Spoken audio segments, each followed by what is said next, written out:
सोलापूर अक्कलकोट महामार्गावर वळसंग जवळील कर्जाळ गावाजवळ आज दुपारी 12 वाजण्याच्या सुमारास ट्रक आणि ट्रॅव्हल्स बसचा भीषण अपघात झाला।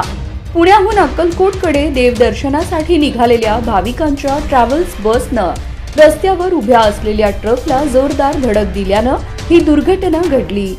या अपघातात दोघांचा दुर्दैवी मृत्यू झाला असून 15हून अधिक भाविक जखमी झाले आहेत।